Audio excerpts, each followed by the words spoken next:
Now, about EdTalk, which is powered by edForce. It's a lineup of the finest knowledgeable webinars. EdTalks are crafted and delivered by the industry veterans to cater to the technical craving of IT workforce and to equip them with the emerging technologies and the technical development from around the globe. I am delighted to be a part of this session, and I am equally excited to introduce our distinguished AWS Authorized Instructor for the day, Mr. Naveen Shahi. Mr. Shahi is an IIT alumni and a seasoned cloud architect AWS Authorized Instructor with over 24 years of industry experience in delivering large-scale cloud-based solutions across the AWS and Google Cloud. He has worked extensively with the Fortune 500 companies, driving the cloud adoption migration, operation excellence, and the cost optimization strategies. His expertise spans across AWS will architect framework, cloud securities, automations, performance engineering, DevOps, AI, and ML, integrated to name a few. Over the years, he has delivered training for the leading organizations as well as the prestigious institutes like IIT Roorkee, IIT Kozhikode, BITS Pilani, and Symbiosis. What truly sets him apart is not just the depth of the technical knowledge, but also his passion for teaching, ensuring that the learners gains hands-on practical skills that make them industry-ready professionals. We are privileged to have him with us today to guide us through this discovery session on AWS, and I am confident this will be a highly insightful experience for all of us. This the reason why I'm telling you because I am personally one of his esteemed students. So please join me in welcoming Mr. Naveen Shahi for the day. Hello, everyone, and welcome to AWS Discovery Day today. Uh, Let me get my presentation started.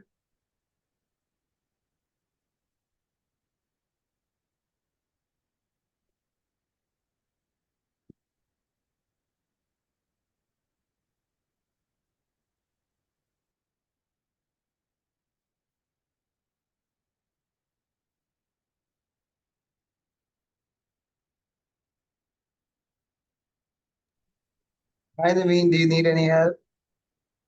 No, uh, just give me a thumbs up if you're able to see my screen.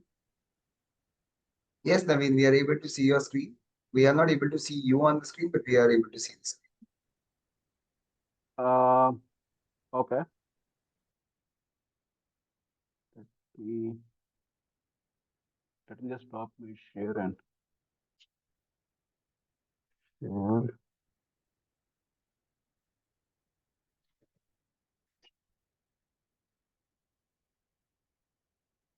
Give me a minute, folks.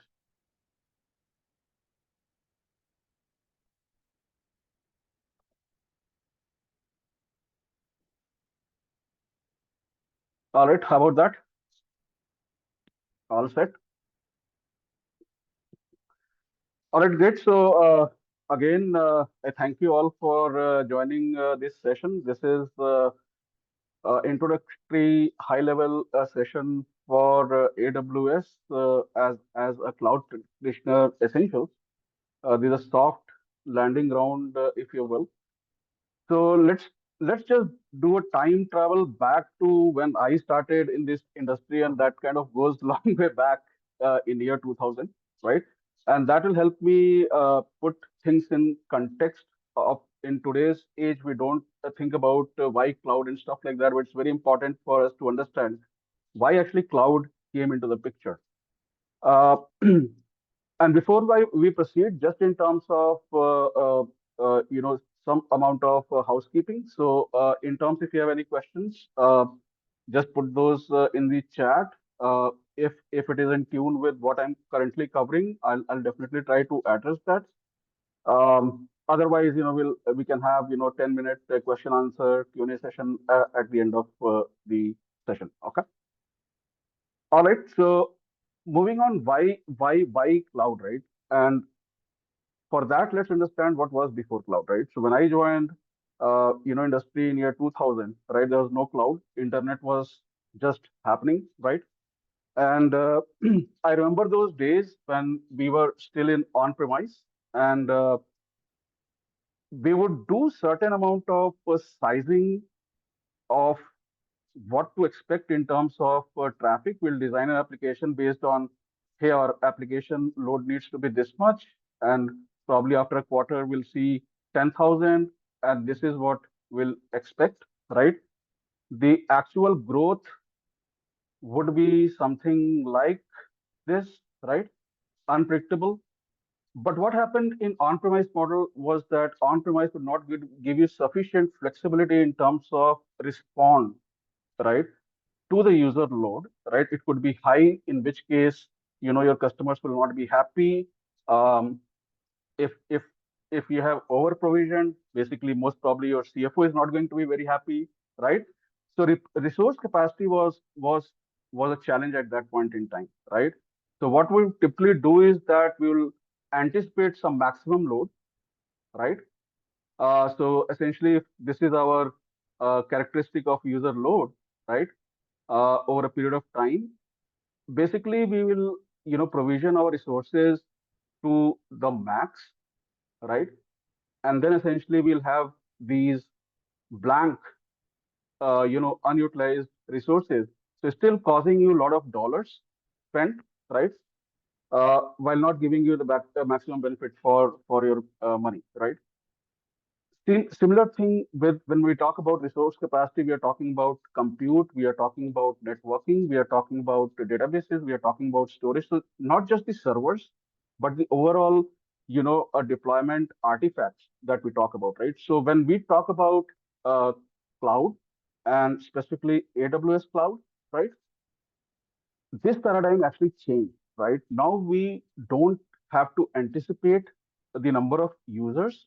Actually, today I can just start with, say, 1K users, and I can have some sort of infrastructure. And as I grow to 10K, I can just basically throw in more servers over there, right? So I can basically both scale out, right, or scale in depending upon our user requirement, right, or user loads, right? So on-demand delivery, right? No large upfront investment, right? So imagine a use case where my business user needs some sort of reporting, right? And they use this reporting server for basically 4 quarters, right? So once in a quarter, they would just run this for like 2 hours, right? And they're going to generate some sort of report that is like audit report or financial audit report or something like that, right? Now, just with the on-premise, right? Essentially, you just need to have a server up and running 24/7, 365, right? Unless until you want to, put someone to essentially start and stop the server, right? So no large upfront investment, provisioning of computing resources as needed. So if you need it right now, you use it. If you don't need it, just throw it away, right? Pay only for what you use, right? So the graph that I showed you in terms of expected user and your capacity, right? Now that is more responsive to the actual usage, right? So you're paying less and being more predictable, right? In terms of your user experience as well, right? Now, when we talk about cloud computing components, I mean, these are four fundamental building blocks. Cloud, no cloud. This is what are nuts and bolts of your infrastructure. You have servers, right? Where do you want to install your database? Where is your web application going to run, right? What is your application server? Where is your mailing server? File servers, right? When we talk about storage, you today is the age of data. I mean, kids today are born with the amount of data that we may not even consumed in our generation throughout the life, right? Databases, right, and your applications, right? These are the basic building blocks. And what we are going to see is in context of AWS, we are going to look at lot of services offering that basically map to these, computing components. Now, some of the popular deployment models, right? So it all depends upon what from what point are we starting, right? So, for example, if I'm a startup company, uh, I have a highly talented team of developers, right? Obviously, I don't have a lot of budget, right? Most probably, I'm going to go for like cloud itself because I do not really want to manage and maintain infrastructure. I basically want to just deploy my code and be reachable to my global customers, right? That would be my idea, right? That's why, cloud is quite popular with most of these startups because the barrier to get started, right, is quite low, right? But over a period of time, I hope that this startup company that we are talking about actually, right, uh, becomes larger, right? In which case, what I will have is my compliance and regulatory requirements, which will force me to put my data in house. In which case, I'll have to follow both on premise and on cloud model, which is kind of a hybrid model. So essentially, you're using cloud as an extension of your on premise, right, for additional capacity or additional compute, right? And then you have like pure play on premises model. Because of regulatory requirement, you need to host your data within your on premise, right? Because of data privacy or whatever it might be. In which case, within your own organization, you can have a cloud model where we have virtual machines, hosted by some department, which other departments can actually use, right? So all these models actually are in play today, right? Now, just in terms of high level benefits of cloud, essentially is the agility, right? So I remember my days when I came into the industry. uh, I If I wanted to do something new, right, if I wanted to play around with some new technology, I wanted to run some POCs, right, uh, it would typically take me 3 months, right, to actually get hands to the server itself. And I'm talking about bare metal server. On top of it, by the time you install everything, it's already like 4 5 months of lag time that you are trying to do, right? Compare that with like cloud. So in cloud, essentially, if I need to play around with latest technology, cutting technologies, I want to do something with AI, ML, I want to run large language models, I can just go and provision my servers at click of a button in few minutes, and I'm set up, right? And that is a huge leap, right, in terms of agility. Now, elasticity, I have like briefly covered in the previous slides. Agility again is kind of a shock absorber. So when you are deploying your application, right, uh, and you're deploying to a certain plan and certain user load, right? User loads may go down or go up, scale in or scale out. But basically, your cloud infrastructure will provide that kind of a shock absorber where basically your compute, your storage, your database, right? All those things can actually either scale in or scale out, right? So you're not unnecessarily paying for the maximum load, right, that you had provisioned for. Similarly, for like cost saving, right? As I told that it is quite possible that you need to run something for 60 minutes a day, right? In 24 hours, right? If you have your own server, or even if you have like a EC2 instance, right, that is going to run for like 24 hours, right? But if you're using managed service or some sort of serverless, right, you just need to pay for 60 minutes, right? Huge cost saving for you, right?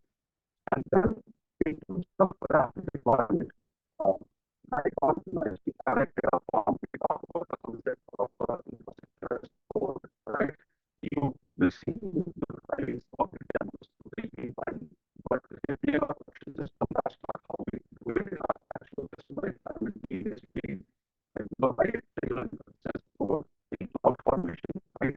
And then that allows us to go immediately run the deployment as a code, right? So that gives us the flexibility that now about this one-on-one. So, for example, if we talk about agility, right? So, faster innovation, right? So if I want to, AWS is constantly, innovating, right? So it is already having like cutting edge stuff. For example, you talk about in today's context, right? Agentic AIs, right? AIML, right? Bedrock, right? All these things are already there. How much time are you going to take if you want to set up everything end to end on your own, right?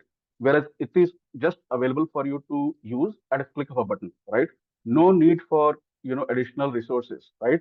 Ability to experiment and innovate. Basically, you can use all this and just throw it away, right? Take your learning and just go away, right? Uh, is uh, Beyond that, if you look at how it compares with the your on-premise model, so essentially the servers and additional servers and compute and everything that you will put, right? Once your POC is done, I mean, it's just there. It's like you have just left your car running somewhere, right, in your parking lot, right? It's not even being used, right? So just saving of those dollars, right? Um, I see few. Um,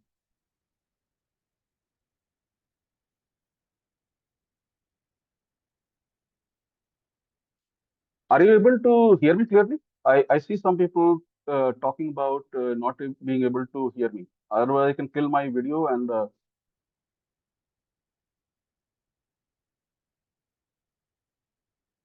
right. Thank you. Thank you. All right. Thanks for letting me know. Uh, Elasticity, right? We need to be adaptive, right, to the varying workloads. This is something that we have explained. We understand that thing, right? Distribute workloads across multiple resources.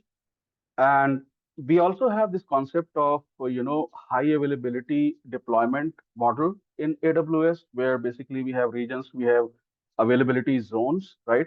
And essentially the good practice is that you deploy your services in multiple availability zones. So if you have like a three-tier architecture in terms of, web server, application server, database server, you're going to replicate all that into multiple availability zones, right? And even if your one of the availability zone goes down, right, your customer is still happy, not that happy. There will be some performance implications, but overall, right, it's better than not having available at all, right? So that's about elasticity.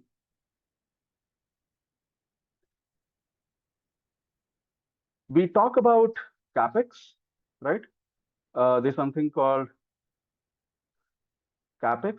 So essentially, if you buy a car, right, uh, my motivation is to go from point A to point B. uh, if I just buy a car, I'm like spending 15, 20 lakhs, keeping that car in my parking lot, right? Uh, for like 20 minutes of usage or 1 hour of usage or 2 hours of usage, right?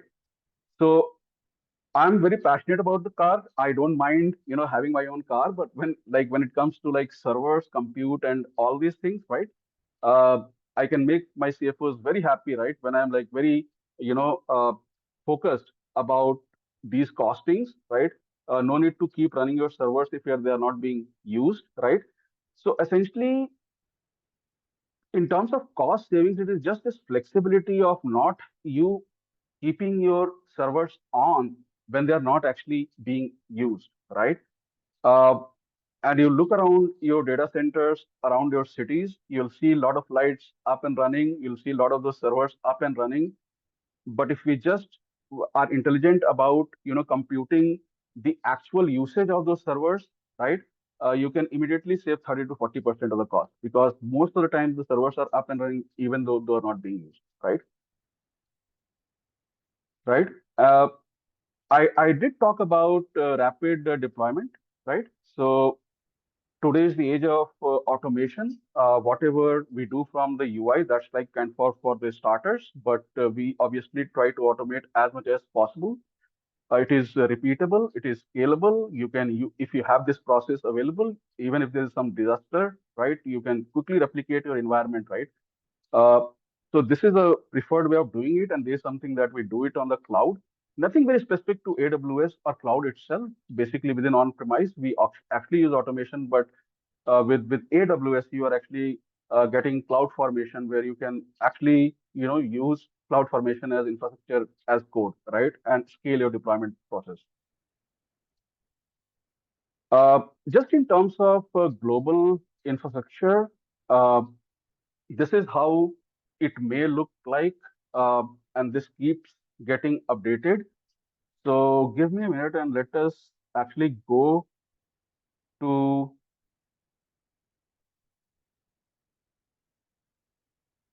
just give me a thumbs up if you're able to see my browser and you're able to see the global infrastructure. Thank you for confirmation, right?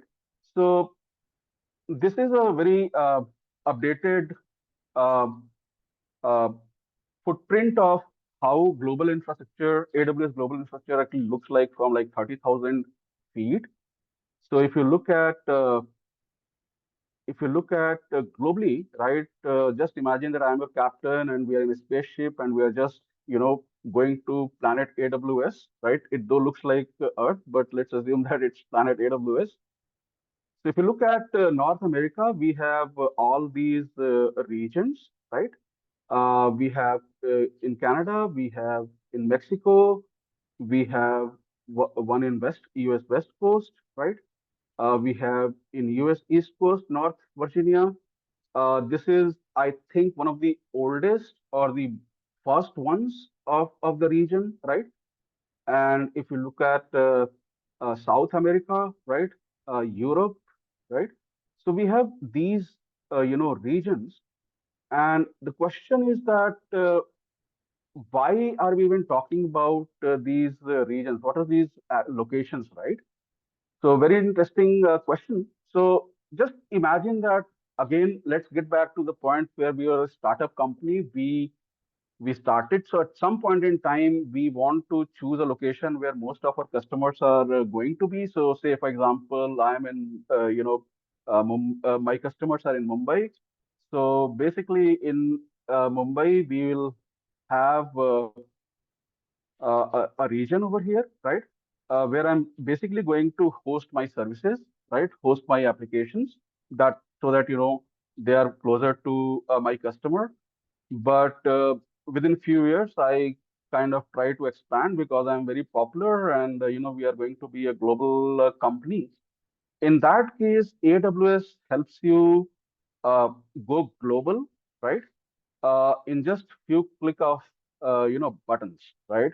Instead of you going everywhere and setting up your infrastructure and data centers like that, right? Uh,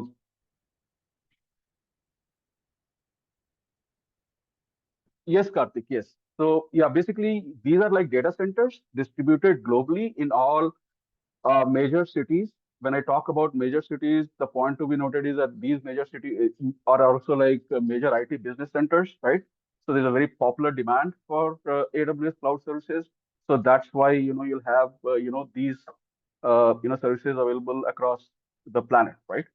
They are like primarily 36, 37, but these just keep on coming. So there are a few more that are just coming up, right? But it just helps you go global in few clicks, right?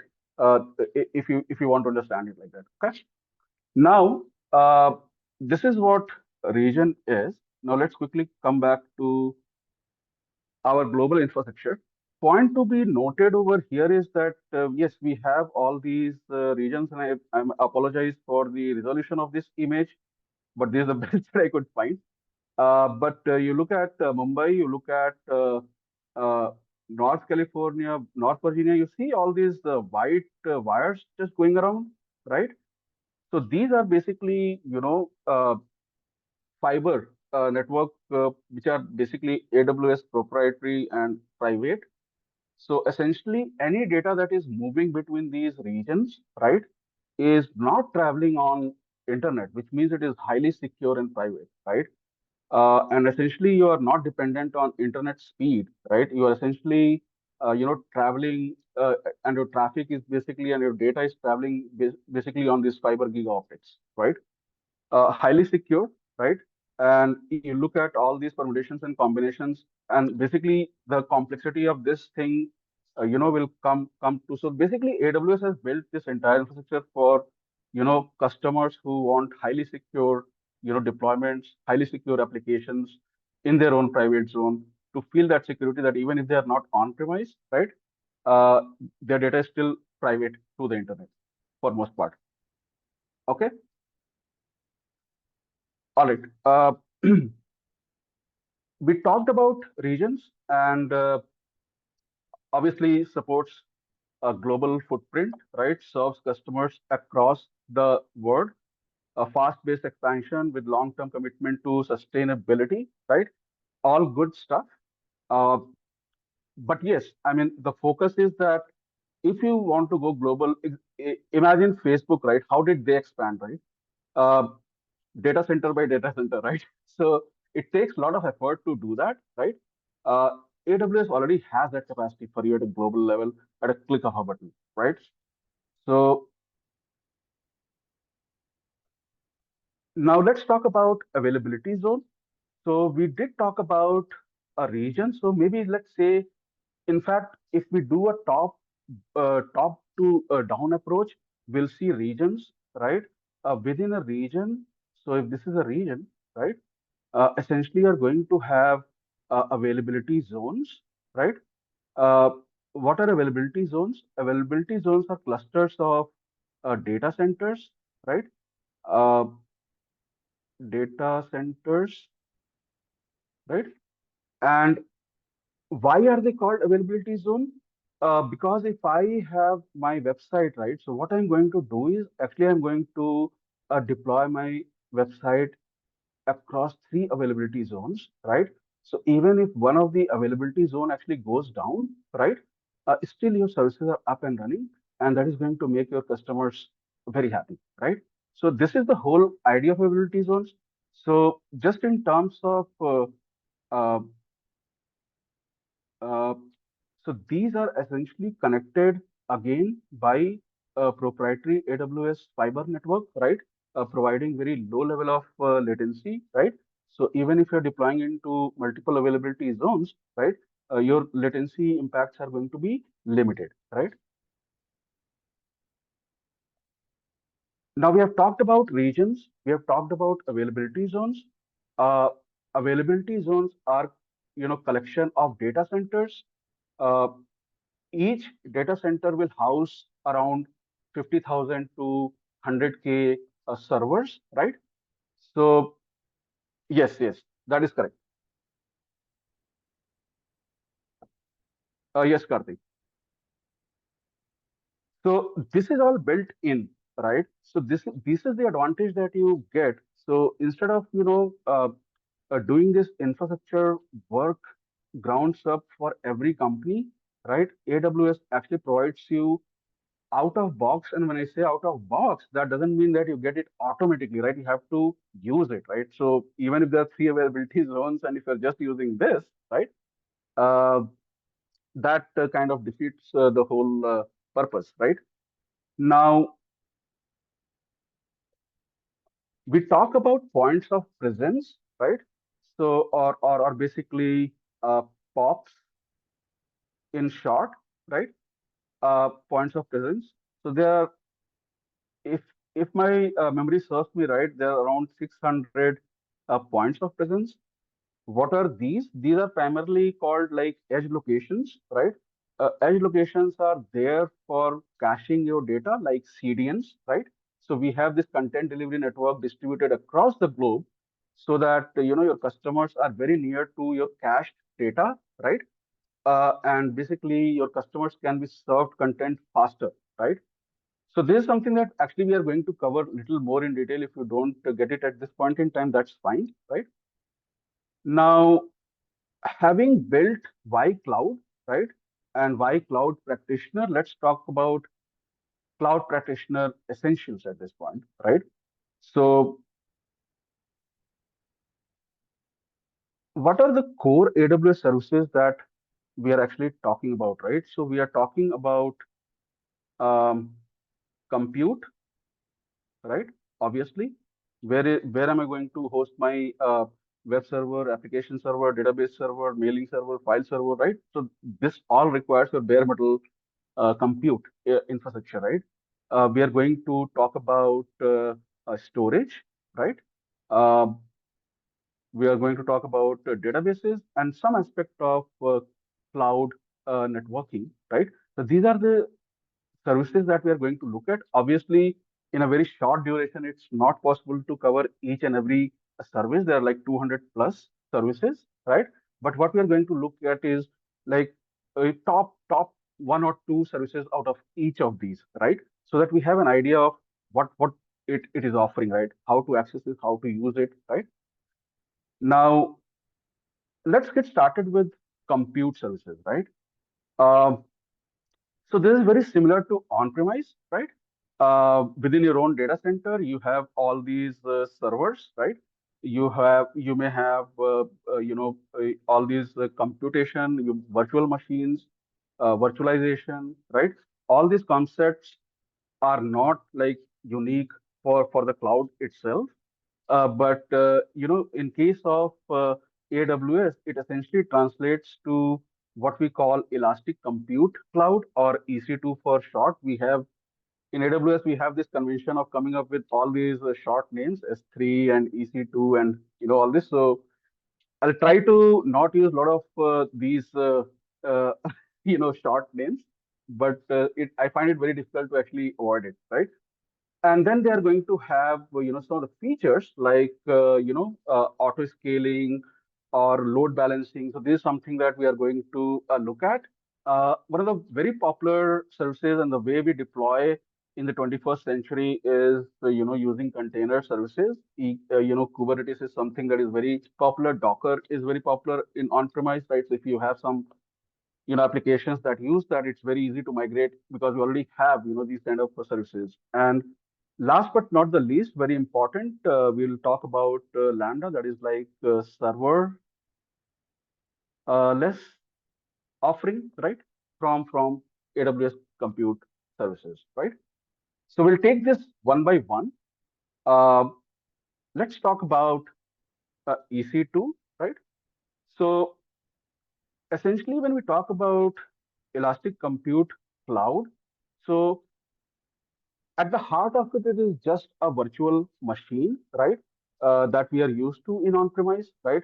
So it could be Windows, it could be Linux, it could be Mac, whatever rocks your boat, right? That's the OS that is available. It's a virtual machine that you launch. Uh, the difference over here is the kind of flexibility and options that you get with EC2, and that is something that we are going to see very quickly. So just give me a minute and let me just share my browser. Give me a thumbs up if if you're able to see my AWS management console. It's in the browser. Thank you.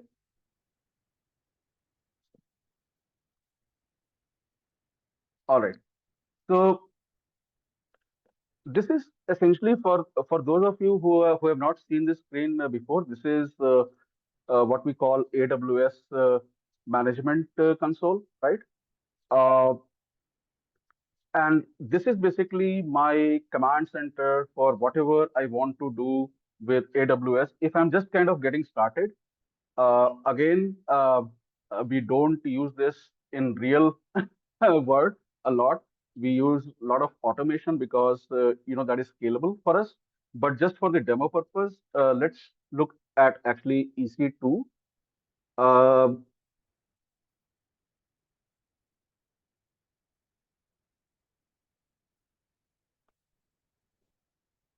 All right, so there are some concepts that we are actually going to visit throughout our subsequent slides. I just need to get rid of this. Okay. All right, just give me a minute. All right. So when we talk about EC2, essentially we click on EC2 and we land up on what we call as EC2 a dashboard. I can click on instances actually and see the instances that are currently up and running. For demo purpose, I have kind of cleaned up the slate. But even before I go into launching an actual instance, I just want us to be comfortable with a couple of concepts here. One is the instance type. So here actually we are like talking about what kind of server you're actually going to launch, right? So if it is comparing it with my desktop, where I just need a very simple dev kind of a server where, you know, my maximum capabilities are to run few applications like, Excel, or, send emails and stuff like that. I really don't need a very powerful machine, right? Whereas you compare that to, you want to configure a production grade database, right? Or you want to configure an application server, or you want to host a high performant gaming server, right? With high resolution and with million of customers actually, gamers actually joining you, right? So don't be surprised by all these instance types over here, right? uh, it's just that range of shoes that we need to have, right? So you go to any shoe store and you need to have, all these different size and make of shoes. It's exactly like in terms of compute, what exactly is the shoe size and what exactly is the requirement for our customer, right? So all the variations that you see over here is in terms of CPUs, right? Memory, storage, right? Network performance, right? So you can be very conservative in terms of your test environment or some small quick POC that you're running to your gaming server, right? So that's where you get this range, right? From very small to very large, right? And that also kind of impacts your uh, pricing. So if I just sort it, actually, if I just sort it by pricing, um, and suddenly you see these numbers swelling from 100 to 800, right? And yes, if I just sort it other way around, so essentially you get something from like $360 per hour to, point zero zero dash dash dash kind of, right? So this is the range that you get. Now we all can also talk about AMIs, right? Which is basically your Amazon Machine Image, right? This is essentially telling you primarily your OS. For example, do you want a Windows server? You want Mac? You want Linux, right? That is what it is telling, and you have a lot of catalog of out of box uh, catalogs from where you can actually choose. I understand there's a little bit of lag here. Um, just a minute. Yes. So these are some of the very popular, images. So basically, you can see Amazon Linux, you have Mac OS, you have Red Hat, right? You also have your marketplace where you have like very specialized kind of VMs. So kind of customers that I have worked with in financial industry, right? They really need security hardened, OS images, right?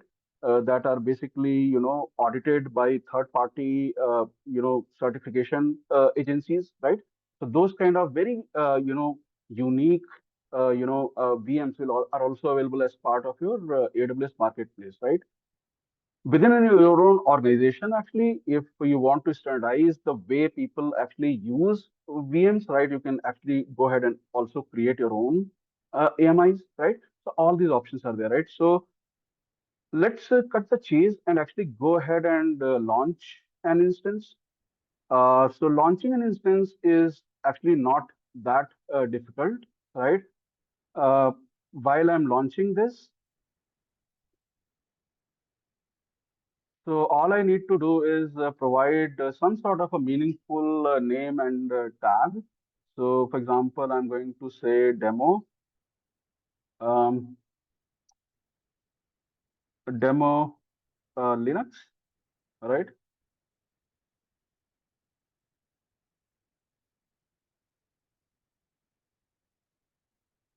And you see over here, I'm actually choosing what kind of operating system I want. So by default, I'm going to choose Amazon Linux, right? This is a little more description of what you have, and obviously it is also in free tier eligible. So I'm going to choose this one. You can look at the architecture and within instance type where it talks about bare metal capabilities of this server in terms of CPU, memory, networking, right? So Again, I'm going to use T2 Micro, which is free tier eligible, but you are free to choose based on what exactly you want this to be. It can go from T2 Nano to very large configurations, right? So we are not going to use that, right? I'm going to skip key pair. Uh, I'm going to create it in my VPC, create security group, which is telling you whether you want to allow SSH traffic or not, right? Um, just a minute, I actually want to assign a public IP address, right? Um, Auto assign public IP address, enable, right? Because I want to connect it to it as part of my demo. And then I'm just going to go ahead and launch this instance. One more thing is the storage part of it, right? So by default, whatever OS I have chosen, you basically need a boot disk, right? So that it is coming up with like 8 gig, right?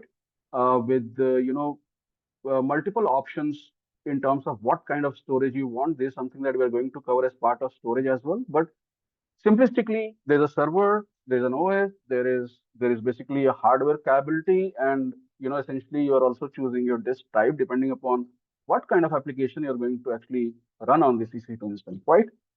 Uh, and then I'm just going to go ahead and launch this instance. So I'm seeing a little bit of lag from my side, so I apologize if you're seeing experiencing the same lag on your side. Um, I'm kind of it is launching at this point in time. So while it is happening, let's click on instances again and go back to this, and you can see that it has already started running.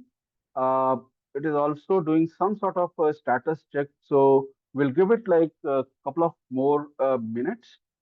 While that is happening, let me just take advantage of that fact and uh, show you around over for EC2 as well. So you have Elastic Block Store. You're basically, choosing storage. So if it is a database, obviously you can add one more, EBS volume, right? And install a database on it, right? It all depends upon what we actually need here. And then we have like auto scaling and load balancing here as well, the concepts that we are going to cover next, right? Um, let's hope that so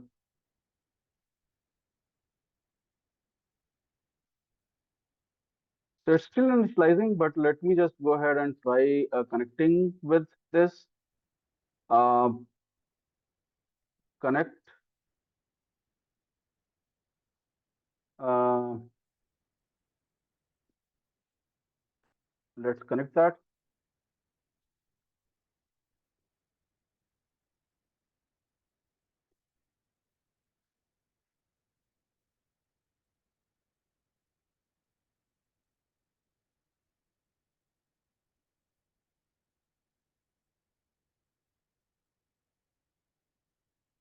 Did I cancel it? Okay, let me give it another try. Connect. Sorry for that. And once I get connected, I'm basically connected to my server. I can, make it a my web server by downloading Apache, or I can make it my database server by downloading whatever software I need to install. So essentially, it's all up to me, right? So I'm just kind of connected to this ls uh, ls-al pwd. So all these commands I can run. So I'm kind of, this concludes my demo. Um, I'm going to, and you see, whatever POC I had to do, essentially I provisioned this EC2 instance in like few minutes while I was talking to you. And once I'm done with my POC, I can just go ahead and throw it away, right? I just don't need to keep it in my parking lot, right? So here it goes, right? So this is the kind of flexibility that it provides. So basically, cloud, the way it is working right now is that it is kind of augmenting your on-premise. It just gives you that much extra legwork and flexibility in terms of how you are handling your customers, right? And this kind of gives you another layer where you can improve your user experience by augmenting your cloud capabilities, right? Uh, all right, so let's go back to our slides. Um, and we talked about EC2 on-demand instances, spot instances, and reserved instances. We are talking this in context of dollars, right? So essentially, we have interesting pricing models. So yes, we launched an EC2 instance, but what exactly did we launch it for, right? So we had to do a quick POC. That was the call for the day. This is something that, I don't see any kind of commitment, right? I just need it now. So it's on demand. So if I just go and book my flight right now, it is going to be very expensive. But if I have planned it, right, it is going to cost less. So on demand basically means more dollars. So representation wise, I'll just say it costs you say $10, right? This one will cost you $10. Then you have, if you have hosted a site, right? Obviously, you're not going to put it on demand and then throw it away, right? This is something that you have visibility. Hey, my site is going to be up and running for next year, right? Next 3 years, right? If you can do that kind of a commitment, right? So you're going to go for reserved instances, in which case actually you will end up paying 3 to $4, right? And it's not just on-premise where we always buffer for additional capacity, anticipating users, right? AWS actually also does that, right? So it may have this much capacity, right? Overall global capacity or at the regional level. But say at any point in time, only this much is getting used right now, right? So this is essentially the spare capacity, right? That they are willing to sell you, auction it out to you, right? And if you are able to use this, right, you are actually going to spend just $1, right? Only caveat is that as as the capacity requirement for AWS actually increases, right? So essentially, this is the usage right now.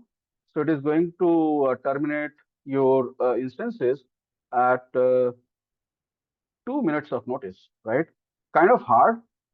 And the question I get asked is, hey, Naveen, so what's the point of using spot instances if this is gonna be the case, right? So there are a lot of use cases for this, right? So imagine you have on if you have one single EC2 on-demand instance for $10, right? I can have 10 of spot instances actually, right?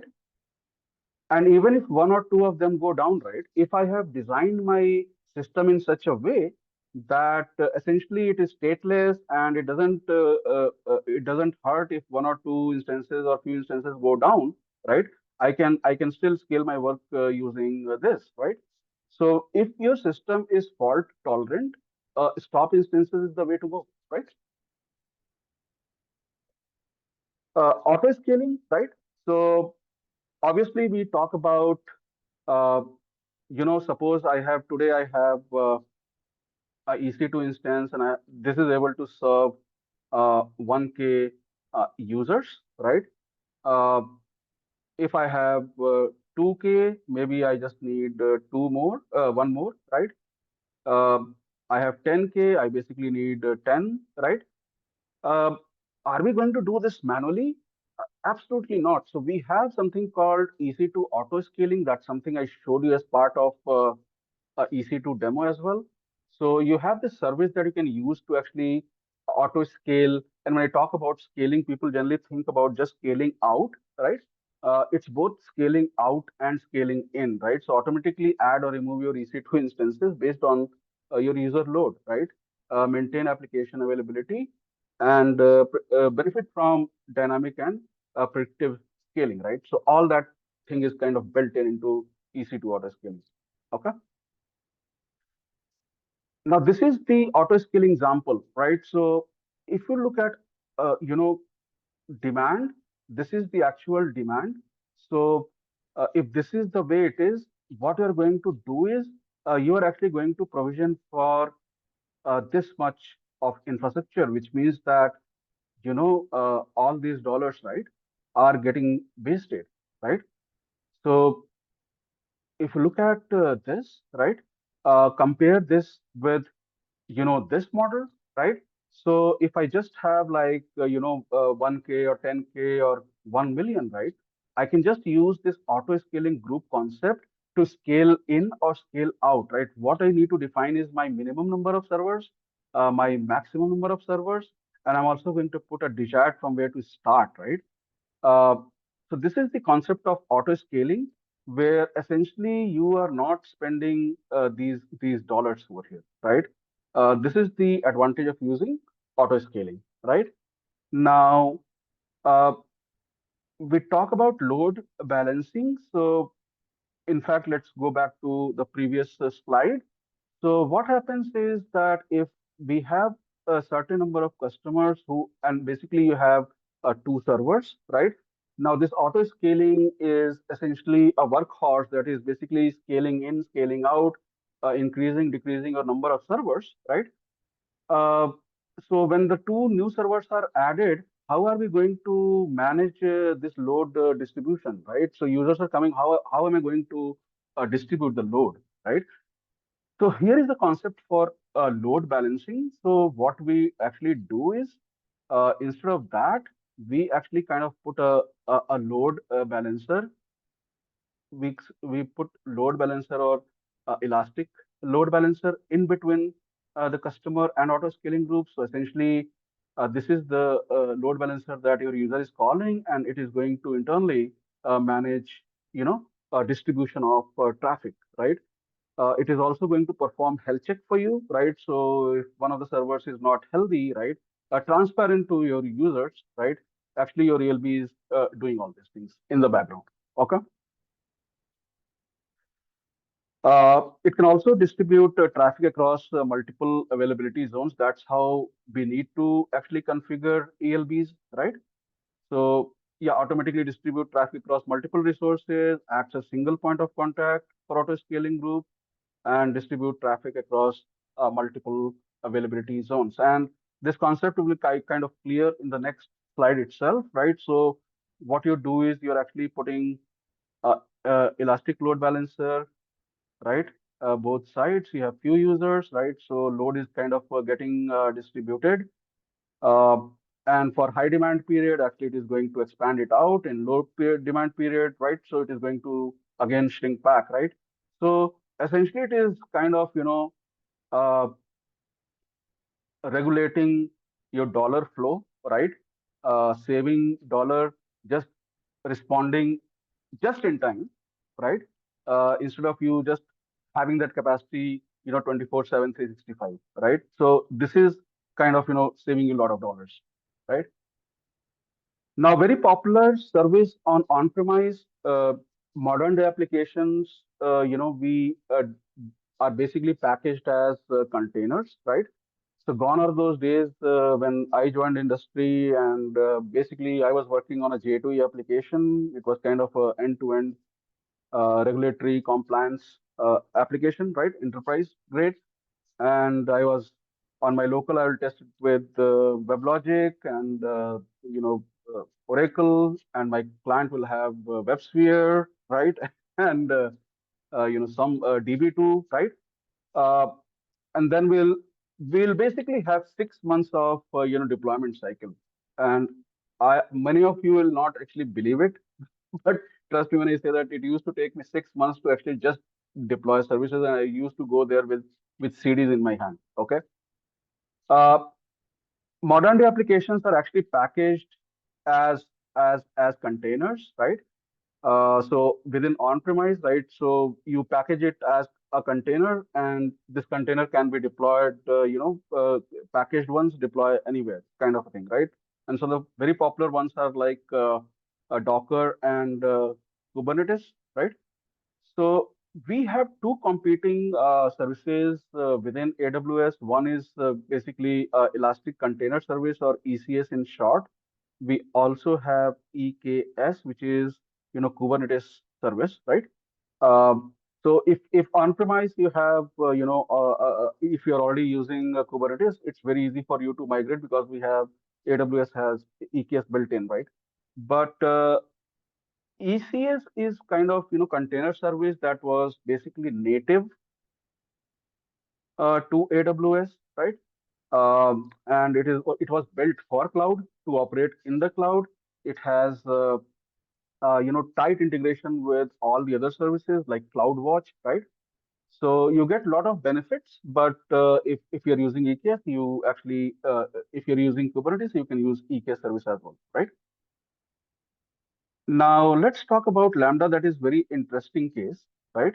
Uh, so the models that we have seen so far in terms of EC2 or even Kubernetes, right? This is not a new concept. I mean, we are a lot of us are familiar even from our on-premise background, right? We have worked with virtual machines, we have worked with containers, right? So those concepts are not new. But what happens is that when you have when you are managing your own virtual machines, right? In that case, you are managing your OS, you are managing patches, right? You are basically deploying an application server or a database on it. You are managing, patching. You are maintaining scaling. You are doing all sorts of, undifferentiated work just to get your application up and running, right? Uh, but if you have modularized your architecture, you have used microservices, you have used event-driven architecture. Now, definitely, Lambda is something that can be utilized, right? Where essentially we are not asking where my server is, right? What OS is, what all these kind of things, any popular language that Lambda supports, you can just go ahead and deploy your code, right? And you're just up and running, right? And this is very differentiated in terms of, again, I'll give you that example that if you want to run your compute for 60 minutes a day, right? Every day, right? Uh, with EC2 or any virtual machine, you have to run it for 24 by 7, 365, right? Unless until you want to put a person to just stop, start, right? Versus uh, you compare that with Lambda, that essentially just because you have deployed the code doesn't mean you're getting charged. You'll just be charged for 60 minutes, right? It is going to be up and running just for 60 minutes. It's on demand. So as soon as user is essentially asking for that functionality, is raising an event, right? This is going to get invoked. The billing is as per invocation, right? So this is quite popular nowadays, especially with startups who don't want to manage and don't have a lot of funding or dollars, right, to have their own IT management service. In this case, basically, AWS Lambda is something that can be used, right? All right. Now we have talked about compute, right? How about storage? So when we talk about storage, so again, as a concept, this is not new. My laptop has storage, right? Servers have storage, right? My mobile has storage, right? We use a lot of social media. We upload a lot of videos, we images, stuff like that, right? So yeah, storage is obviously required. But what are the different kind of storages is what we are going to focus on, and how AWS essentially is mapped to it. So we primarily have three three kind of storages. Obviously, we have something called block storage that we all are familiar with. Our drives, right? Hard drives, solid state drives, stuff like that, right? We also have something called object storage, right? Uh, One of the most popular ones is what we call Amazon S3 or simple storage service, right?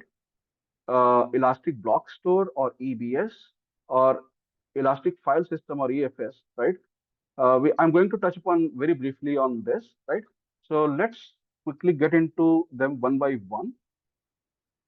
So there are a lot of use cases we see, right, we have, objects that we want to store, or we have like binary large objects that we want to store. It could be anything, right? Any kind of file, right, that you just want to store uh, very cheaply, right?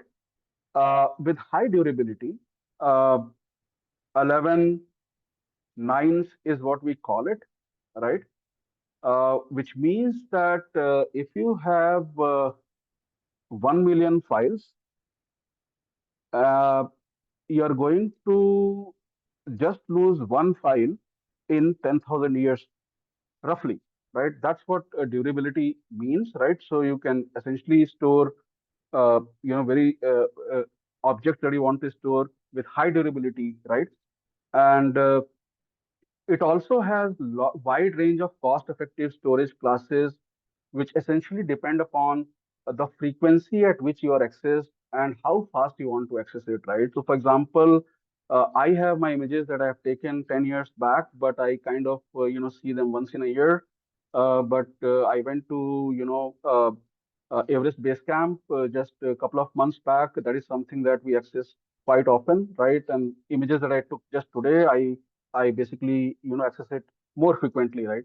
So our storage classes can be different and they can be very cost efficient, right? So for archival usage, right, you will use S3 appropriate classes, and that is drastically going to reduce your cost. Okay. What is it used for? It can be used to store any kind of files, right? Uh, Supports warm, basically, which means that write once, read million times. So if you want to host a video streaming site where you just upload it once and a million of users are viewing it, S3 is for you, right? Uh, it supports versioning and it also supports locking, right? So all these features are kind of a built-in encryption at rest, right? So security built in, right? So all these features are just there as any good service, right? Now, what is it that we cannot do with S3? With S3, we cannot, install Windows and launch a EC2 instance, right? That is something that we cannot do. I mean, that is something for storage, right? S3, highly scalable and highly distributed storage. But what if you just want to launch an EC2 instance? For that, you actually need uh, Elastic Block Store, right? Um, and why we need this? So EBS is essentially that stands for Elastic Block Store. But one thing is that block understanding block basically the way to understand is that if you have a file, right? So essentially, this file will be just broken down into small byte chunks, right? Uh, and each of these file chunks will are going to be written in non-contiguous blocks.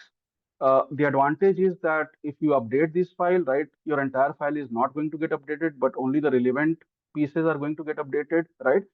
Which basically means that your Elastic Block Store can support high throughputs, right? So if it's a database server, if it's an application server, right, uh, you basically are going to go for EBS, right?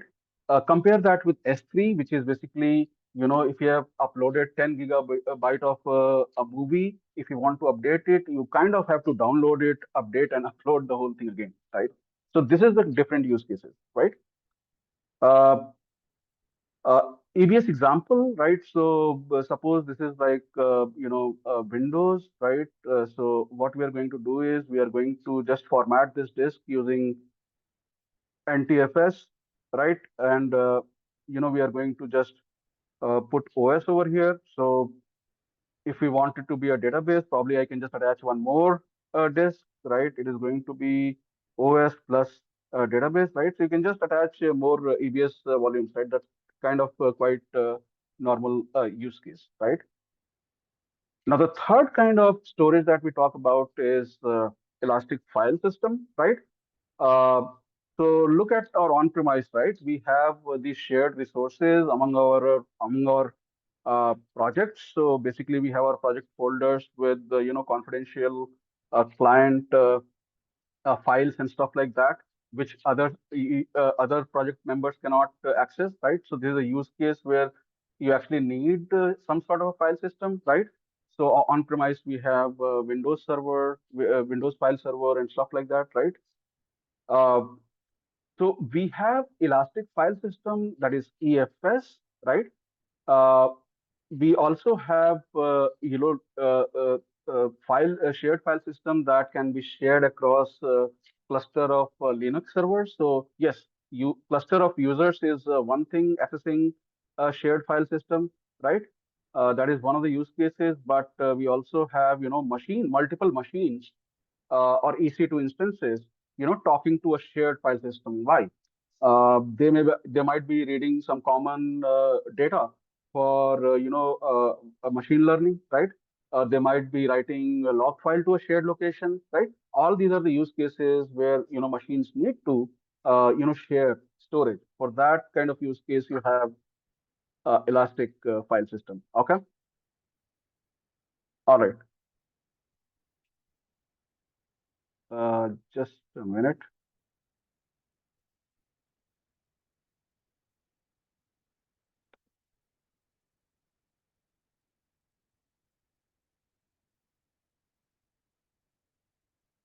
Just a minute. Sorry for that. Um, Now, again, the advantage that I keep coming back to is that you can start with 0 bytes, right? You can go to 10 terabytes, and again you can come back to 0 bytes. So this is the kind of flexibility, scale in and scale out that things gives you. So this is why it is called, like, you will always hear this term elastic. That's exactly what it means, right? You just pay for and you pay for what you use, right? Uh, all right. Now we'll quickly go to databases, right? Uh, so when we talk about databases, this is a concept that we all are quite familiar with, even from on-premise. We have a lot of databases that we know about. We know Oracle, MySQL, MS SQL Server, DB2, right? All these databases are there, right? What we refer to in AWS is basically, in terms of database services, is relational database service, or RDS, which is basically an umbrella of all the relational databases services. Uh, we also talk about NoSQL databases or key value kind of a databases. I mean, relational databases are good, and even today, I mean, they're quite popular for the kind of use cases. You need strong ACID properties, right? You want strict schema. You obviously use relational databases, but these relational databases do uh, find limitations when they have to scale up to kind of billion plus users that we see right today. Uh, in which case, essentially, you have a NoSQL kind of a databases, right? And database services is there, but obviously story will not be complete. So we have AWS database migration service. So if you have on-premise database, this is a tool that you can use to actually migrate your databases from on-premise to AWS, right? Not only this migration service, we also have migration services for migrating your application, your overall infrastructure, right? So there are a lot of migration tools available. So database migration service is just one of the services that we talk about. All right. So relational services are essentially uh, SQL. So you have a system where your users can actually ask some interesting questions, right? uh, to the database. So that's why I call databases as a kind of storage that we just talked about, right? But it's a very intelligent or smart, storage that can just answer few questions for you, right? When it comes to AWS offering, we have RDS, which is essentially fully managed relational service, right? Uh, and we have multiple database engine types that we support, right? So we have, in fact, let me just quickly go to the UI. Um, let's talk about, let's search for RDS, um, Aurora RDS.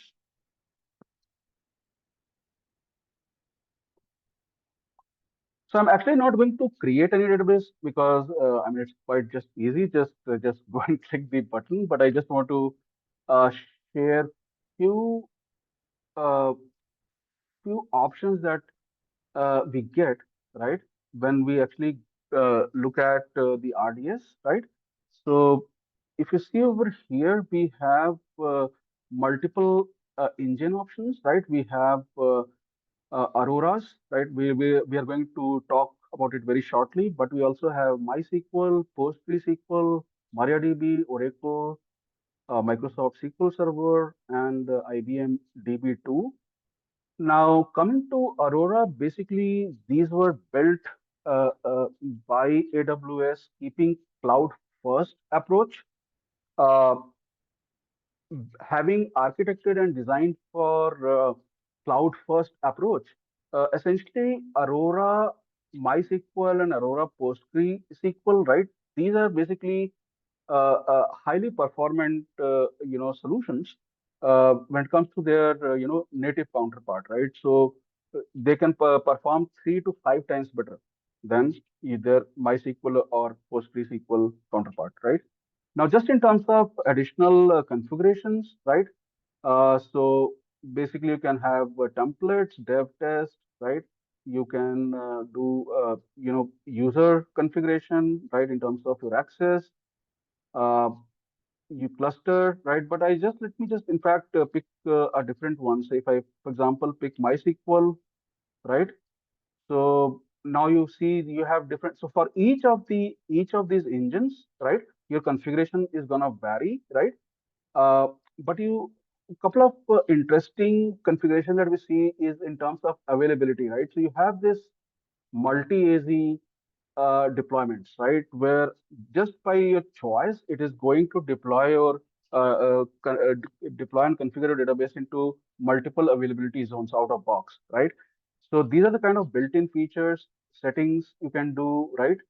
Uh, you can also set up your storage type, right? Uh, uh, you can provision your, IOPS and stuff like that, connectivity. All these features are there, right?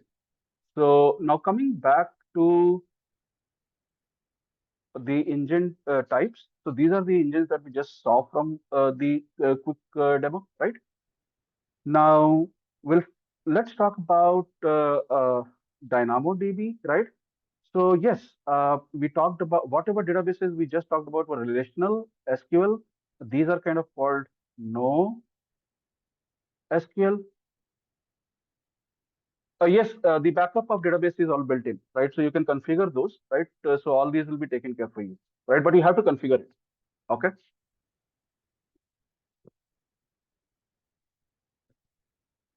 All right. Uh, so NoSQL essentially came about when internet was booming and we started having these applications which had massive scale in terms of billion plus users, right? So these, so essentially, your SQL databases can, they can scale vertically, meaning that you can keep throwing RAM and you can keep throwing disk and stuff like that, and there's a vertical limit to that, right? Versus you look at NoSQL databases, which were basically like commodity. So these can actually, you can just keep throwing commodity servers at them, right? And they can just, scale just by the commodity servers that you can just throw, right, to 10K very easily, right? So these are the kind of databases that can support 10 to millions of trillions of transactions per day, right? Uh, and massively scalable, right? So yes, I'm not saying that RDBMS are gone. No, they're absolutely not. In fact, they are popular toast of the day, right?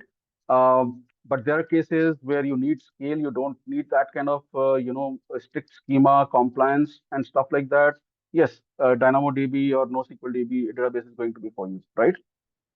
Um, Single digit millisecond performance at any scale, right? That's the key point. All right. Now, use cases, right? So Serverless application, DynamoDB is actually quite popular with gaming industry, right? Because of the massive scale and global reach that can have, right? There's also a concept called global tables. So essentially, you can, start your DynamoDB in one of the regions that we talked, and you can just roll it out in terms of global tables. These are like auto-replicated globally, right?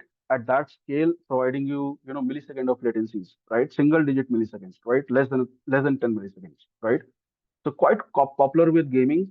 Uh, it is also at this scale, right? So just imagine the scale, right? So if you just talk about Amazon.com, right? The shopping cart, right, is basically based out of DynamoDB. Imagine the global scale that this table can handle, right? Now, let's do a quick demo of DynamoDB, right? Uh, Give me a thumbs up if you're able to just see my management console. I'm just typing Dynamo DB. Great, thank you. So DynamoDB,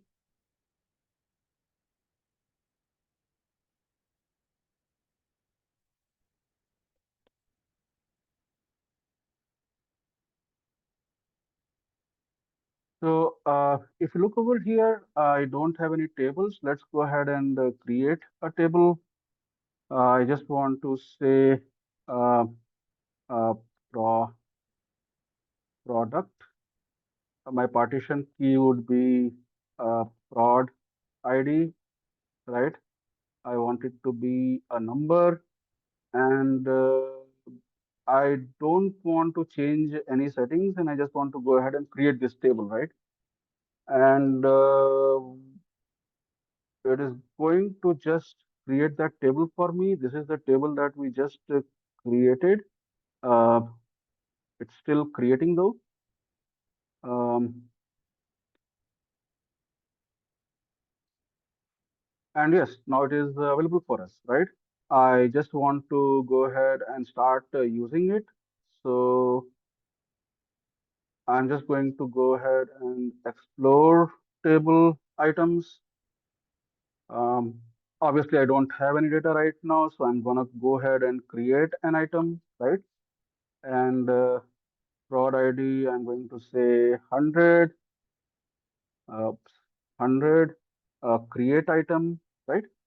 Um, and that's it. Basically, this is what schemaless is, right? I can just go ahead and create another one. Right now, I just use the form, but I can also use my JSON, right? I can just, keep adding stuff from here, right? So quite easy. 200. This time I also want to add a new attribute, right? Just in terms of say name, right?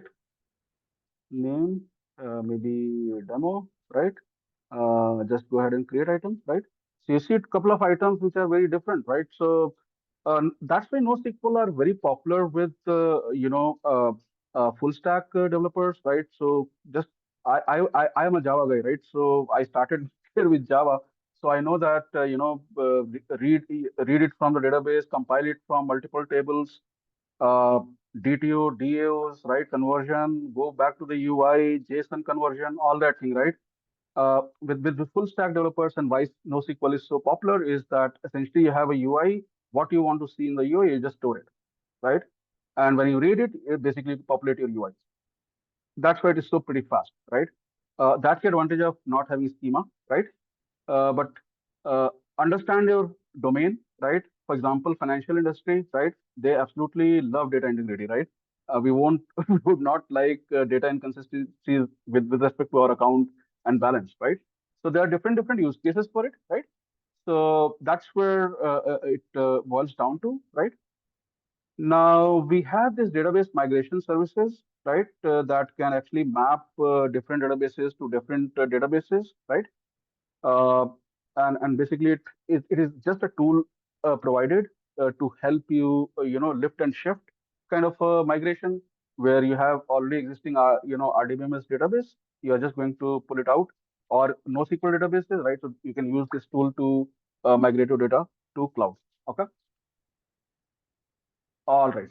Uh, Now, something very important um that we are going to cover is networking and content delivery, right? So we did talk about VPC, right? We did talk about regions, right? So we have a region, say um Mumbai, right?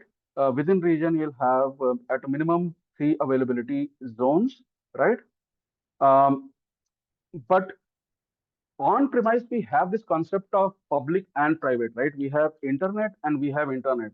All of you work for companies who have like a public portal, right, that even I can access and know something about your company. But you also have your own private intranet, right, which I don't have access. So for example, I do not have access to your HR file or finance data, right, things like that, right?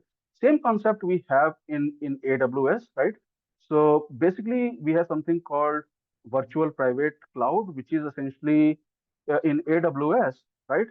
Basically this is your private chunk, right? So that your data is not shared, or your servers are not accessible by other customers, right? So basically this is kind of sandboxing, right, if you will, right? Provides a private zone for you, right? Then you have route 53, which is basically DNS service, right? So your customer knowing the name of your website, how do they actually reach it, right? So there's something that is converting those names to IP addresses that your browser can interact with. So we are going to touch base upon these one by one. Uh, so let's talk about virtual private cloud. So essentially, the EC2 instance that we launched, right, essentially has to go and sit somewhere, right? It is essentially not that virtual, right?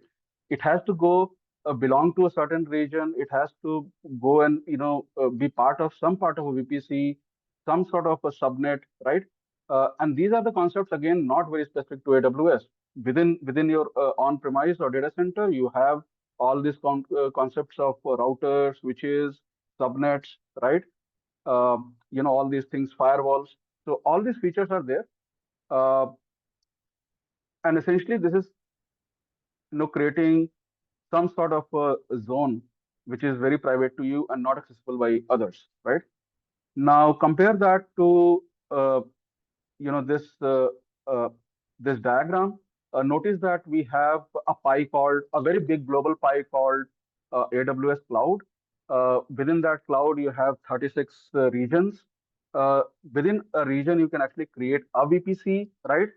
Within VPC, you can create actually public subnets and private subnets, right?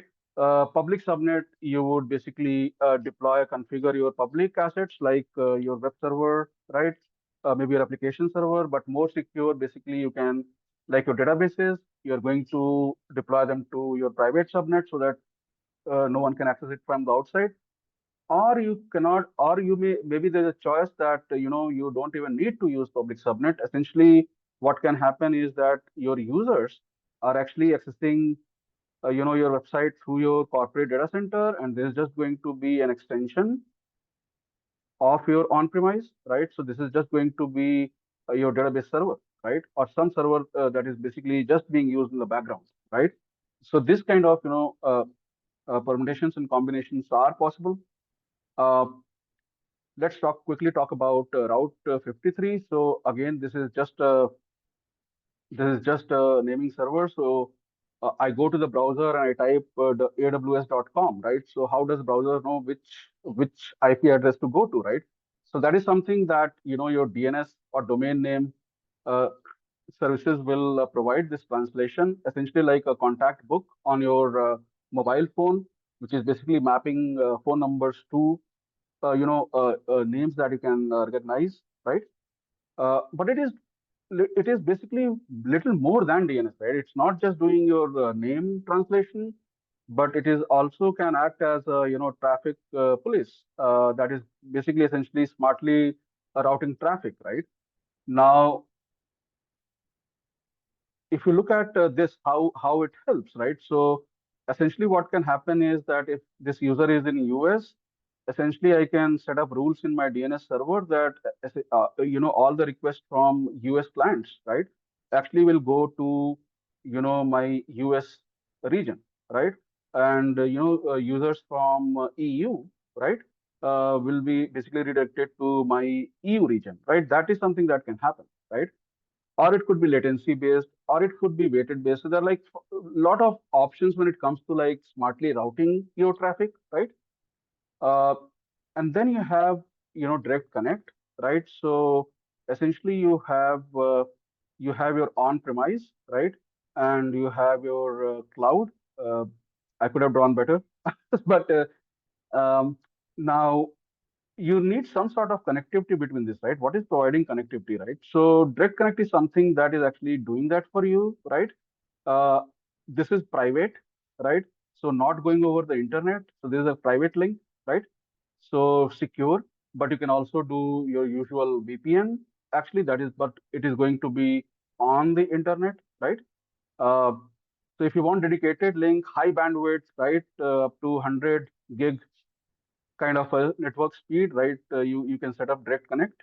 VPN you can also use, but you will the network speed will not be predictable in that case, right?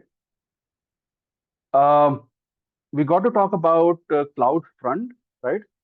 So just understand this use case that suppose my deployment. I am a video streaming site, and I have a deployment in say South America, right? And some customer from China or Tokyo, is accessing that, right?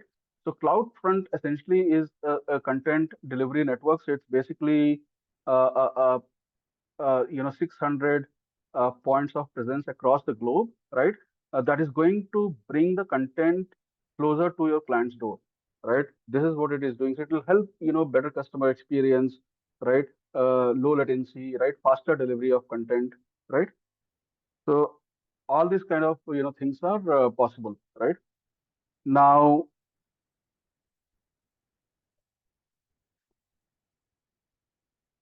so another thing that I wanted to show you is a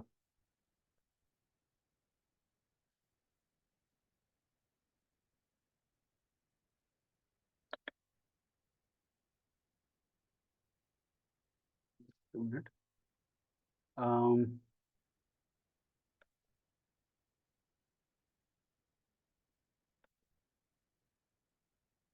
um, Cloud front, right?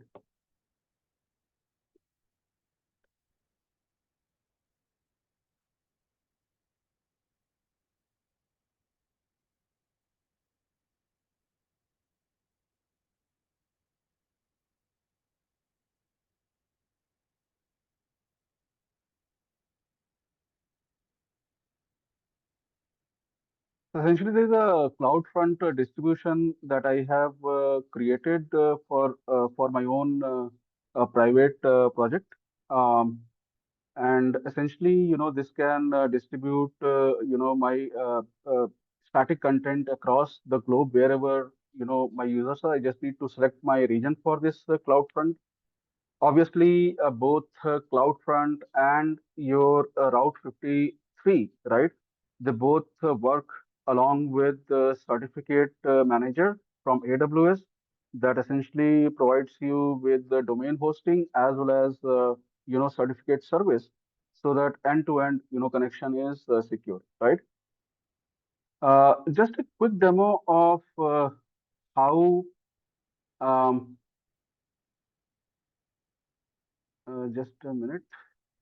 Um,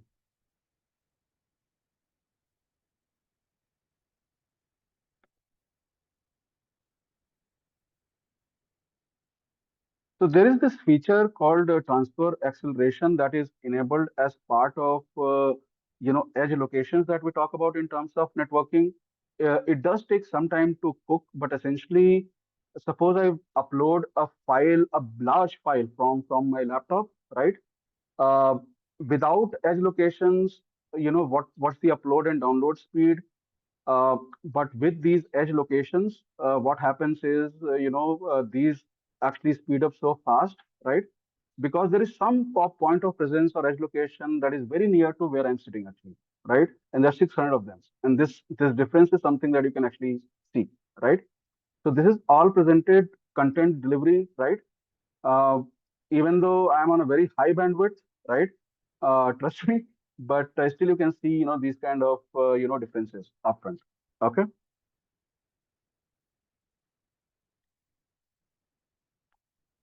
All right.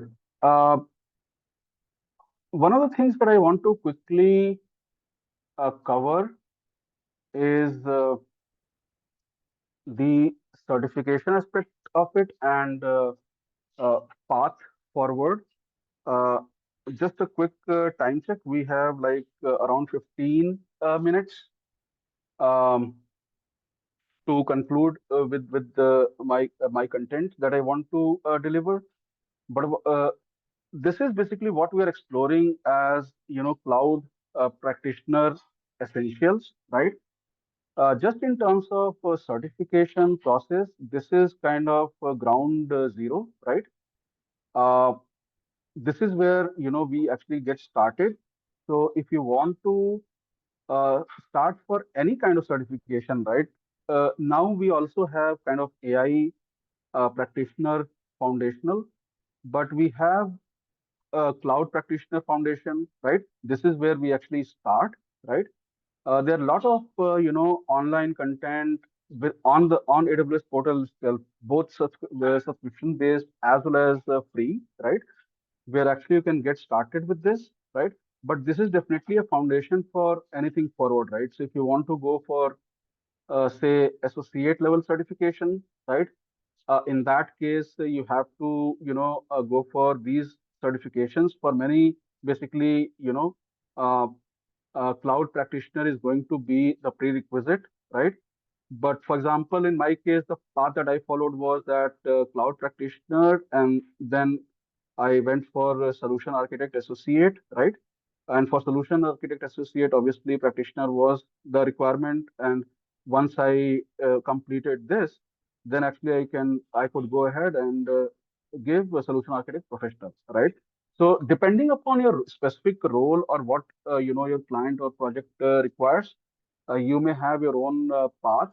But with AWS, we have a lot of training material. So for example, if I came here for the first time, uh, and trust me, I mean they keep upgrading the portal itself. So under resources, uh, you have lot of documentation and white papers and materials. This is basically a treasure trove for people like us, right? Where actually I can access documentation, I can look at training and certification, right? Within training certification, you'll have a lot of places where you can actually do learning on your own, or basically you can have a subscription based stuff, right? You also have tutorials, right? Step by step instructions, right? So all these things are there as a way forward from cloud practitioner. Okay. Now, I still have last 10 minutes remaining, which I want to actually focus on Gen AI capabilities of AWS, which is very important. So we are also evolving, right? Uh, Something that is very important for us today, right? That I talked about one level of automation, right? Where even though whatever you have seen me doing through the UI, right? In actual world, we actually don't actually go to the UI, right? We have, all the automation around it, right? It is source controlled, releases are happening, right? So you do infrastructure as a code, right? But one more thing is, how do you actually generate your infrastructure as code, right? Uh, so essentially, we have couple of tools that I want to talk about. Give me a minute, actually. So if I go to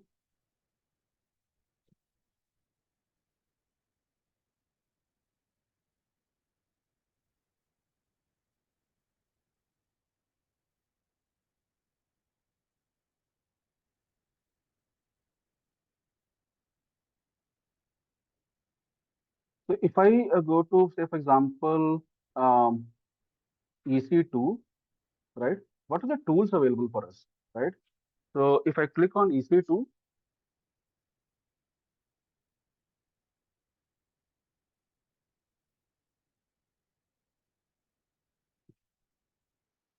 so obviously whatever I was doing, you could see it. I launched an application. I launched an EC2 instance from here,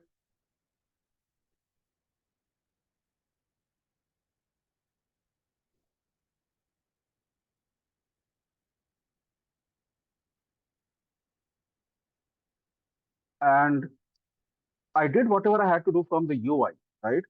But you can also see that under the launch instance, you also have something called a preview code. So if you just fill it up, uh, uh, my demo web server, um, choose all these defaults, select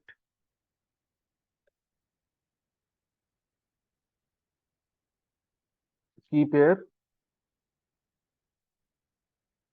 right? I'm doing all this manually, but once I'm done with this, I can actually take a look at the preview code, right? Once I do the preview code, right, this is essentially console to code, right? So I typically just take all these scripts and just automate it, right? Why I have to come to next time if someone else from my team has to do it, or even if I have to do it, or if I have to replicate this instance in different regions, right? I can just execute these from command line. It is going to be much faster, right? Or another thing is that um, if I click on that is one console to code, you can actually also record your clicks and automate that whole process. But also, what you have is something called Amazon Queue, right? So if I click on Amazon Queue,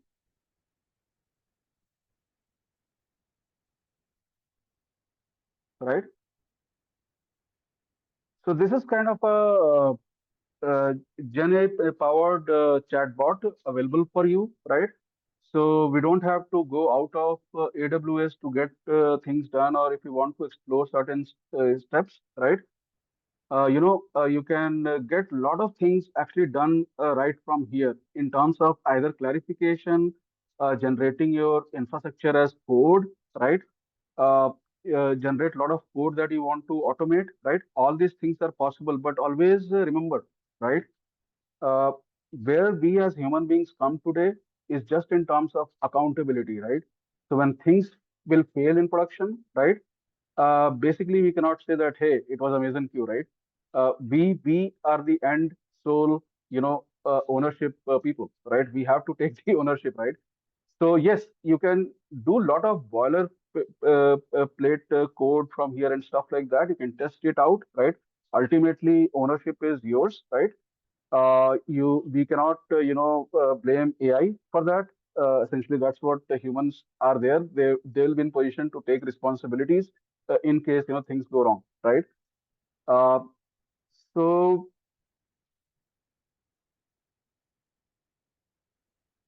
this is there, and I just want to give you a very quick demo of the automation that I wanted to talk. I was talking about. So just give me a minute. Uh, um, all right.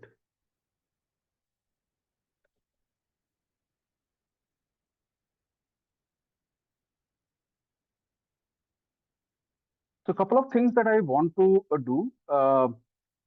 Cloud formation is something that I want to demo to you guys. Um, uh, so, for example, let's go to cloud formation, right? And there's a very important thing that we all need to learn as part of AWS, right? Formation, right? Click on cloud formation,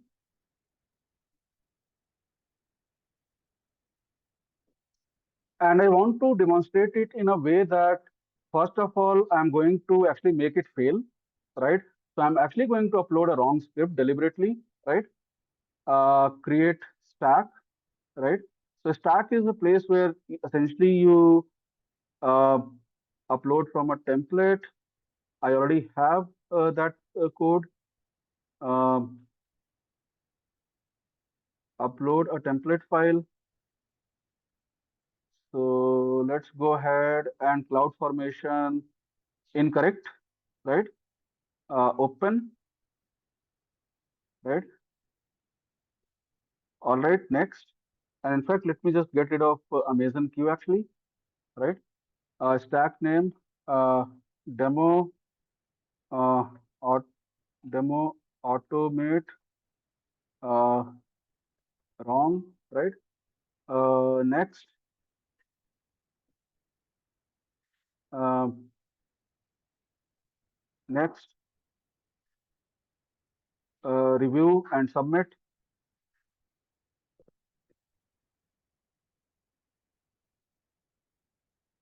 And you can see that, the template was uploaded, the creation is in progress. What all am I creating? So let's see what all I'm creating. So let's go to resources actually, right? So you can see I'm just creating my VPC, like virtual private cloud. Within that, I'm also adding my internet gateway so that my servers can talk, right? Let me just refresh it. Uh, so this is the failed case, but you can see that my VPC, subnets, security group, my EC2 instance, right? All these things I was just going to create, right? So why I wanted to demo you is if you look at uh, this, now the status is rollback in progress. So if it fails, it is going to essentially roll back the entire transaction like a database, right? So over a period of time, you'll see that, it is started deleting stuff, right? Delete, delete, right? So we'll just wait a couple of minutes for it to actually do its job. Delete complete, create complete, delete, delete. We want to see all delete complete, okay? Rollback in progress.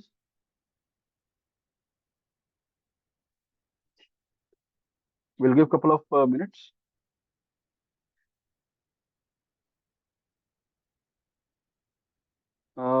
I think VPC is the only thing that is left right now. I think most subnets. So one by one, it is going to actually delete, roll it back, right? Why I'm demoing it is essentially it's like a code, right? So you deploy a code, you basically it is creating infrastructure for you, right? Programmatically, right? Uh, it fails, you can roll it back to the previous version, right? So it's exactly working like your code works, right? This is what your infrastructure now it is essentially source controlled, quality checked, audited, right? Um, and even in case of disaster recovery, right? If you have automated all these things, right? You quickly want to launch your deployment or scale your deployment into a different region, right? You can quickly do that.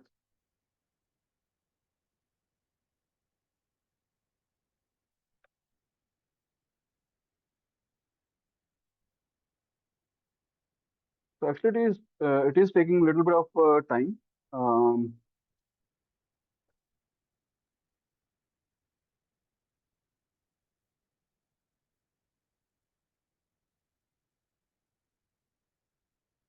Delete.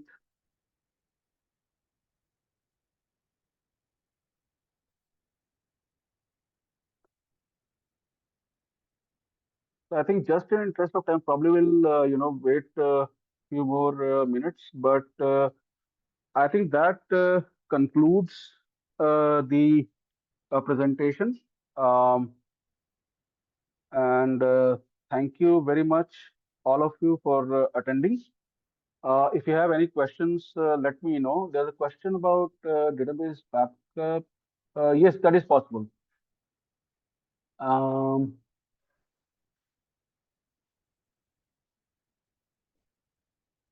let's see.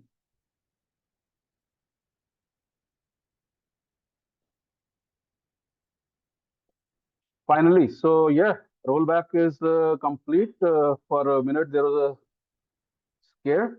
So this is all complete. So let's go ahead actually and deploy the correct one, right? And thank you for all the claps. I can feel it. Uh, so cloud formation. Now this one we are doing the positive case, right? So yeah, let's do that positive case. Upload a template file. Choose a file. Uh, and this time we are going to do the correct one, just like the way we do like our code deployment. Open. Uh, and next. Uh, correct. Uh, infrastructure as code. Next. All right.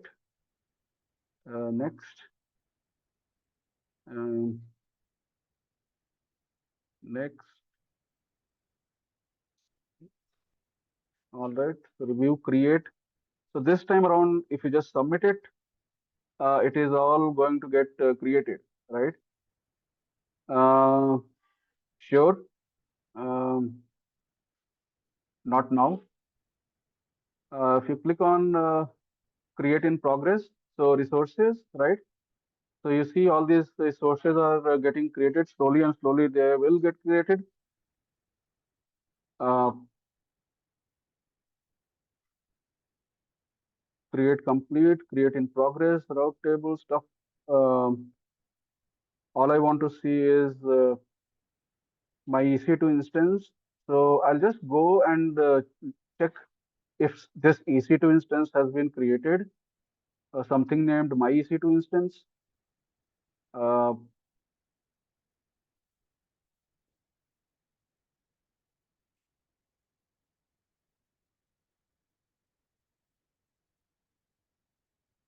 so yeah, it's just there up and running. So whatever I did, I can obviously automate this. So automation is the key here. Testing that automation is also the key.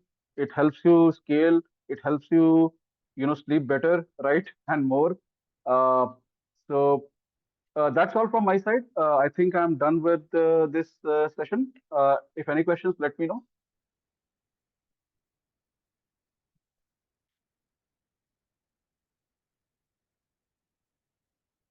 All right, Lakshya, you there?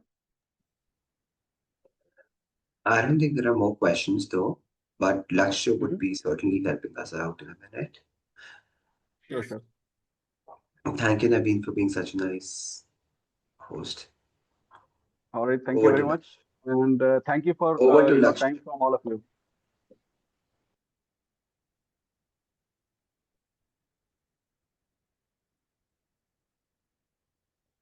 Thank you everyone for being a part of today's EdTalk AWS Discovery Day. It has been a truly insightful session, and I hope you all gained a valuable knowledge about the AWS ecosystem and its immense possibilities. A special thanks to AWS instructor Mr. Naveen Shahi for sharing his expertise and making the concepts not only clear but also practical with the real world scenarios. Your guidance has truly enriched today's session, sir. We also thanks all the participants for your time, energy, and thoughtful engagement throughout the discussion. As we conclude, I encourage you to continue exploring AWS, applying these learnings in your roles, and staying connected with us for upcoming training programs and learning opportunities. You can reach out to aws@edforce.co or lakshay@edforce.co for this. Once again, thank you all for joining, and we look forward for to seeing you in our next Ed Talk or AWS Discovery Day. Thank you. Thank you. Thank you, everyone. Thanks, Thank you. Laksh.